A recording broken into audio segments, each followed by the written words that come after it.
তৃতীয় যে গাড়ি রয়েছে সেই গাড়িতে কিন্তু স্বরাষ্ট্রমন্ত্রী অমিত শাহ তিনি গাড়ির ভিতরে বসে রয়েছেন এবং তার যারা এসপিজির কমান্ডাররা রয়েছে তারা গাড়ি ঘিরে আসছেন একেবারে সামনের সিটে। ক্যামেরায় আমার সহকর্মী প্রদীপকে দেখাতে বলছি, সামনের সিটে বাদিকে স্বরাষ্ট্রমন্ত্রী অমিত শাহ তিনি বসে রয়েছেন এবং ঠিক যেমনটা বলেছিলাম প্রত্যেকবারই কিন্তু তিনি এসে সমর্থকদের সঙ্গে দেখা করেন। ওই গাড়িতেই শুভেন্দু অধিকারী রয়েছেন, শ্রমিক ভট্টাচার্য রয়েছেন এবং সুকান্ত মজুমদার রয়েছেন। এবং দেখতে পাচ্ছ স্বরাষ্ট্রমন্ত্রী অমিত শাহ তিনি গাড়ি থেকে নামছেন। এখানে যে সমস্ত বিজেপি সমর্থকরা তারা আগে থেকে জড়ো হয়েছিলেন তাদের সঙ্গে দেখা করতে যাচ্ছেন।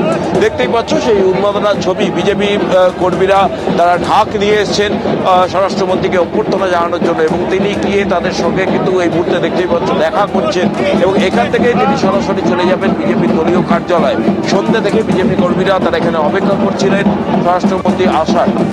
একেবারে আমরা সেই ছবি দেখলাম বিমানবন্দরের যে গেট, সেই গেট থেকে তার গাড়ি বেরোনোর পরেই নিজে সে গাড়ি থেকে নেমে পড়লেন স্বরাষ্ট্রমন্ত্রী অমিত শাহ এবং সেইখানে কর্মীদের সঙ্গে যারা সমর্থকরা রয়েছেন তাদের সঙ্গে দেখা করার পর আবার কিন্তু তিনি গাড়ির দিকে এগিয়ে যাচ্ছেন। এখান থেকে তার গাড়ি সল্টলেকে বিজেপির যে দলীয় কার্যালয় রয়েছে সেখানে যাবেন এবং সেখানে কিন্তু দলের যারা নেতা কর্মীরা রয়েছেন তাদের সঙ্গে বৈঠক করবেন স্বরাষ্ট্রমন্ত্রী অমিত শাহ।